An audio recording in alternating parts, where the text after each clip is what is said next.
Hello everyone, welcome back. This is Mr. Cobalt, and in this video I'm going to talk about how to predict the relative solubility of a substance in water and hexane. So as we've said in the last couple of videos is that the rule for solubility that we're looking for is the like dissolves like, or like is soluble in like. And what we're looking for there is a similarity in the attractive forces between the molecules and the particles of the different substances we are mixing together.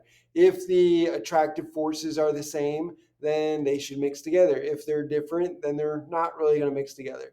So in this case, polar will dissolve polar. So polar molecules that have LDF forces attracting them will dissolve in other nonpolar substances. And polar substances will dissolve in polar substances for the most part, right? So that's what we're looking at here, and that's what we're going to apply when we're trying to figure out if it's more soluble in water compared to hexane, which is nonpolar. Water is polar, and hexane is polar. Or I'm sorry, nonpolar. So depending on the polarity of the substance, it will either be more soluble in one or the other. So let's go ahead and get into this. So here we start with pentane. Pentane has C5H12. So that is going to be a nonpolar molecule because carbon and carbon hydrogen bonds are nonpolar bonds, and that's all we have in this molecule. So this is a nonpolar molecule. So non-polar molecule. So because it's nonpolar, we would expect it to be more soluble in a nonpolar solvent like hexane. So hexane is nonpolar, so we would expect it to be more soluble in hexane than in water. So we'll say more soluble in hexane compared to water. It might be somewhat soluble in water, but it would be more soluble in hexane.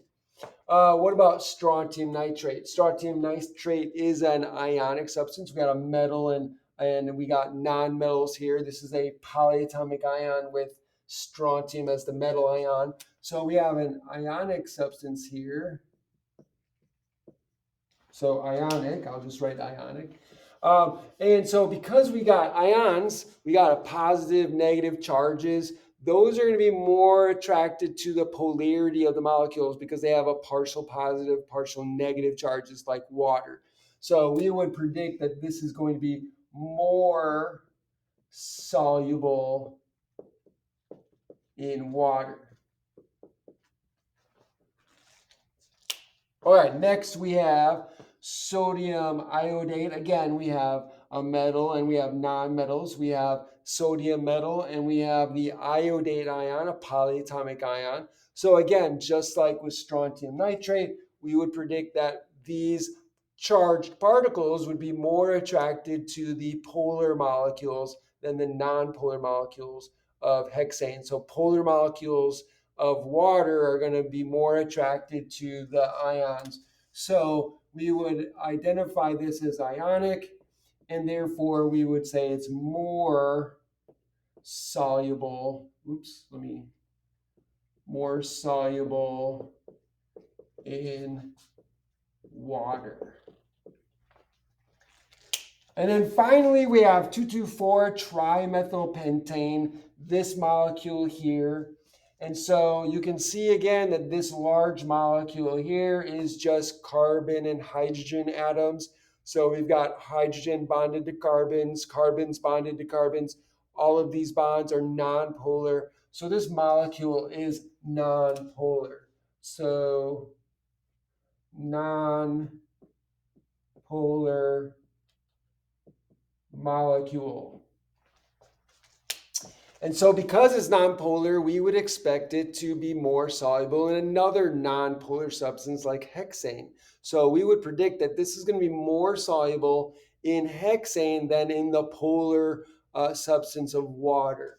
So we're going to say more soluble in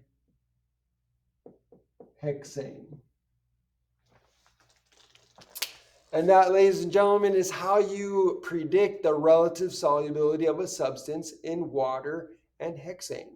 So I hope this video helped you out. If it did, then please like the video, share the video with your friends, hit that like button. Also, make sure you subscribe to my channel, hit that notification bell. When you do, make sure you click all so you'll be notified by all the videos I put out. Finally, put a comment down below in the comment section. Let me know what you think. Ask me questions. I would love to hear from you. If you have a question or a problem you want me to go over, then put it down below. If you have a topic you want me to cover, put it down below. I would love to do that for you. Thanks for joining me and have a great day.